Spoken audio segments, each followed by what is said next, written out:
Y por último, en último lugar, sería la responsabilidad institucional, tanto desde el ámbito público, con las entidades educativas o los organismos dependientes del ayuntamiento, como el privado, a través de las entidades sin ánimo de lucro, que siempre están presentes también en la comunidad educativa, ¿no? Porque aportan mucho en su labor contra la violencia a los centros educativos, a los jóvenes y a las jóvenes de nuestras escuelas y sobre todo también a las familias, ¿no? Y yo creo que ese es el pilar fundamental, la responsabilidad ante las actitudes violentas. Luego ya desde el ámbito privado, asociativo, pues ya no sé vosotros desde vuestra asociación cómo... Pues nosotros intentamos abordar el tema trabajando su globalidad, es decir, no es un hecho aislado que le ocurre en general al principio a la mujer, que era una mujer sola, sino también le ocurre si tienen hijos, si tienen padres, si tienen otro hermano, se va como transmitiendo un poco ese malestar en la familia, aunque lo que tiene es uno. No es contagioso, pero sí hay que tener una serie de reservas del resto de los familiares para que traten tanto a la persona que es víctima como al agresor. Y entonces se trabaja, pues, sobre todo a través de ellos mismos. Con los niños han hecho sus propios libros, que se llama Pinta tu libro, y los niños pueden ver su propia experiencia a través de poemas, cómo pintan, cómo ellos ven el ambiente en el que viven. Y los niños son inocentes y no desconocen si es violento o no. Pero me parece que no has dicho exactamente en qué asociación es la que trabajas. La asociación Marisa Sendón, que está en las muñecas. ¿Y en qué ámbito es en el que trabajáis? ¿En qué ámbito de violencia o en qué sector en concreto? Bueno, en principio no tenía por qué haber violencia necesariamente. Se fundó como asociación de ayuda a las madres solas. En principio era la madre soltera porque creíamos que en la familia monoparental tenían más dificultades y sufrían más la violencia o la discriminación que pueden tener. Y después ya, viendo cómo era la sociedad, se tuvo que abrir a todo el resto de familias y es asociación de ayuda a mujeres solas. Puede ser tanto viudas como madres solteras, como parejas que han sufrido violencia en su seno, y se trabaja en su totalidad de forma paralela. Es decir, si se le está dando talleres o terapia psicológica a la mujer, que las cargas familiares no impidan que pueda recibir tratamiento, sino se trabaja con el niño, que tiene una ludoteca, una guardería, juntos, para que la mujer pueda estar también un poco tranquila y recibir su tratamiento. Se le da recursos en todos los aspectos, a nivel de información, de ayudas sociales que pueda tener, y ya se le deriva a los servicios sociales correspondientes, y también se trabaja por el tema de, cuando no lo sufre, cómo afrontarlo. Como si yo he recibido violencia, cómo no se lo transmito. Y eso también es uno de los graves pilares en lo que se basa la asociación, en los talleres con los que damos. Uno era la violencia, la comunicación no violenta. Si yo he recibido voces e insultos o amenazas de mi compañera en el trabajo, en la pareja o algo, cómo yo eso que lo tengo no lo transmito a los demás, porque muchas veces se transmite lo que se aprende. Si yo he aprendido a que me traten así, posiblemente yo trate de la misma forma a los demás. Entonces, una de las primeras cosas es diagnosticar que esa familia lo está sufriendo y que ellos reconozcan que tienen ese problema. Y después, cómo se trabaja, pues a través de publicaciones hechas por ellos mismos, que ellos lo reconocen, a través de, también se trabaja mucho el tema de la publicidad, qué temas, qué juegos para los niños, qué publicación hay que no emita violencia, porque es que es una cosa que está tan a la vista que ya muchas veces somos indiferentes cuando hay violencia. Eso es una cosa que a mí me llama la atención, que en España ya van, ayer decían 15 mujeres, pero que eso es una cifra. Pero ahí las cifras que nos salen, como el accidente de tráfico, ha habido menos accidentes de tráfico, pero a ver si sigue habiendo. Entonces hay que intentar sobre todo que ojalá no haya que hacer temas de violencia, pero hay que trabajar sobre todo para prevenirlo. Y ya que ha ocurrido, pues saberlo trabajar y saber que se puede salir de la violencia, que no tiene por qué repetir el círculo en espiral que siempre se hace, que como yo me ha pasado, también te va a pasar a ti. Una vez hay que romper la cadena y saber que puede ser otra vida diferente sin violencia. ¿Y a qué creéis vosotros que es debido que la violencia no cese, sino que parece como que hay más violencia, o que las relaciones que se dan en el seno de la familia, en las instituciones escolares, hay más violencia? Es decir, hay más violencia. Evidentemente hay una cantidad importante de personas que están ahí que no son violentos. Sin embargo, muchas relaciones o muchas acciones que diríamos son de la normalidad, sin embargo, acaban en una violencia quizás extrema y que luego se manifiesta en estos casos llamativos que vemos, ¿no? ¿A qué creéis vosotros que es debido el que la violencia, lejos de disminuir, pues va en aumento, cuando en teoría pues tenemos más medios, en teoría tenemos más información, ¿no? Para ayudar a la gente, y sin embargo la violencia es algo que no cesa y que no se ataja? ¿A qué creéis vosotros que es debido? Hombre, aquí tampoco creo que sería bueno generalizar, pero quizás en determinados ámbitos sí haya algo más de violencia, pero yo personalmente creo que más que exista más violencia es que hoy en día es más patente, se ve más. Un acto violento hoy en día no se queda en la comunidad en la que se produce, sino que tiene una proyección mucho más amplia de lo que tenía hace unos cuantos años. Indudablemente los medios de comunicación, la sociedad de la información, ¿no? Hablabas de que hay mucha más información, se habla de la sociedad de la información y es verdad que hay mucha más información, pero eso hace que la violencia sea más patente.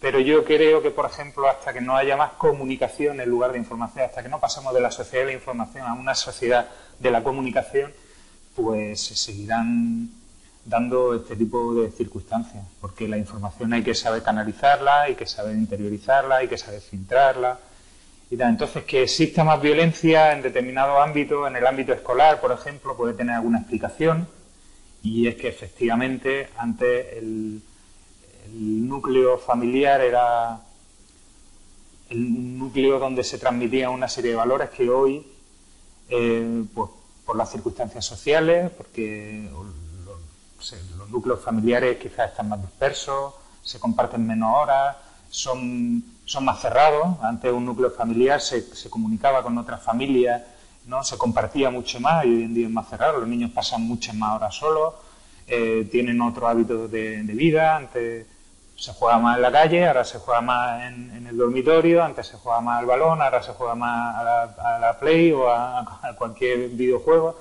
¿no? Entonces ese tipo de cosas indudablemente influyen, ¿no? Y pueden influir a la hora de que los menores, ¿no? Nuestros chicos y nuestras chicas no sepan cómo afrontar situaciones de conflicto, ¿no? Tanto en su entorno como en la escuela, por ejemplo. Y eso quizás sí sea un foco en el que sea más evidente que hay un aumento en la violencia, ¿no? Pero en general yo creo que el problema es que la violencia es más patente, es más visible.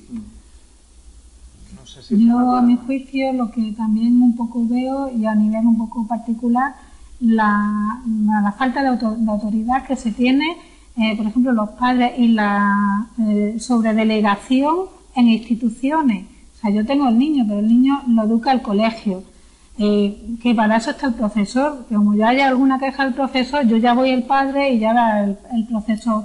¿Quién es el profesor? Si yo soy... Ha habido ahí una falta de límite entre dónde llega la autoridad de las personas y las responsabilidades, y como él decía, la falta de comunicación. Hoy también es que el niño está todo el santo día en el colegio, come en el colegio, juega en el colegio, hace todo en el colegio. Con los padres nunca habla. Entonces, si al niño le ha ocurrido algo, la madre dice: a mi niño le ha pasado algo, pero no se informa el por qué el niño actúa así. Entonces, la falta de comunicación en el propio seno de la familia hace mucho para que poder entender el comportamiento y la falta de comunicación con los adolescentes, conocimiento incluso de la red social en la que va mi hijo. La falta de conocimiento también de los padres, de acercarle a los juegos a lo que tiene el niño, porque yo muchas veces cuando está con el Facebook, el Word, el no sé qué, es que me falta ya tiempo para poderlo saber. Y cómo los niños tienen unas habilidades para enmascarar todo, si son amigos. Entonces son amigos tan ficticios que es difícil incluso contactar con quién se mueve tu propio hijo. Entonces eso también hace que los padres se sientan un poco desamparados. ¿Y por qué el hijo es violento? Es que yo no sé ni con quién juega, ¿cómo va a ser violento si está todo el día él solo en la habitación? Hasta que ya sale a flote. Sí, yo pienso también que esas relaciones sociales que antes eran más amplias, la familia, en el barrio, en el ámbito más cercano a la familia, había una mayor relación, había una mayor convivencia, y eso pienso yo que hacía que la gente aprendiese a relacionarse con los demás, que aprendiese a respetar más a los demás, porque diríamos que los pequeños conflictos cotidianos, diarios que aparecían, pues había que intentar resolverlos, ¿no? Entonces, claro, yo que también trabajo en una escuela, pues una de las cosas que tenemos que hacer y venimos haciendo desde hace años es trabajar con ellos las habilidades sociales, porque no saben relacionarse. Como ya decías tú, Paco, pues claro, como hay mucho de individualismo, quizás porque esta sociedad pues, nos lleva a eso, ¿no? Pues claro, el niño está mucho tiempo en su casa, con los padres tiene poca relación porque los padres están mucho tiempo fuera. Normalmente hay pocos hermanos en la familia, con lo cual hay mucha individualidad ahí y poca relación con otros. Entonces no se sabe gestionar bien las diferencias, ¿no? Y por eso van surgiendo los conflictos, pienso yo, ¿no? Sí. Entonces, claro, una de las maneras que se trabaja, y que supongo yo que vosotros desde vuestro trabajo como educadores sociales, pues lo que trabajáis eso es a gestionar la resolución de conflictos, ¿no? Sí. Y yo creo que hay una cosa importante que decías tú, Paco, antes, que es la falta de asumir responsabilidades. Yo no tengo culpa, o sea, cuando hay algún problema, alguna dificultad, el niño, no solamente el niño, sino el adulto hoy, no tiene conciencia de que él tenga parte de culpa o parte de responsabilidad, llamémosle así de esa manera, en el problema que se ha generado. O sea, parece ser que la culpa, que la responsabilidad siempre es de otro. Entonces, claro, cuando yo no analizo y yo soy capaz de ver qué parte de responsabilidad tengo yo en el conflicto, en el problema que se ha generado, difícilmente podemos llegar a resolver el conflicto, ¿no?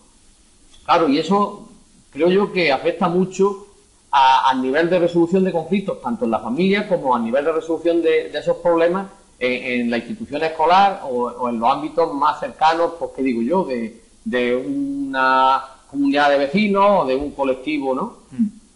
No sé qué opináis sobre eso. Sí, usando un símil futbolístico, podemos decir que tendemos a echar balones fuera siempre, ¿no? La atribución externa de todo lo que pasa lo atribuimos siempre a causas externas y no estamos acostumbrados a lo que tú decías, ¿no? Lo que decíamos antes, a asumir nuestra responsabilidad.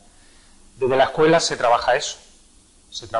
Como tú has dicho antes, uno de los mecanismos que tenemos, ¿no? El trabajar las habilidades sociales, la resolución de conflictos, pero la escuela tiene una serie de puntos que son muy importantes a la hora de afrontar el trabajo para la no violencia. La participación y el diálogo dentro de la escuela.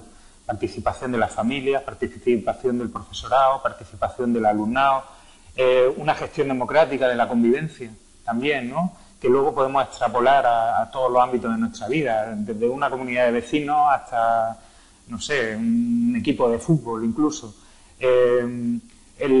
La importancia de la función tutorial y la orientación, a veces un poco valorada también en los centros, ¿no? Los orientadores y las orientadoras de nuestros centros muchas veces no son percibidos como una figura positiva, ¿no? Que puedan aportar mucho a la hora de mejorar la convivencia. Educar para promover la cultura de la paz, por ejemplo.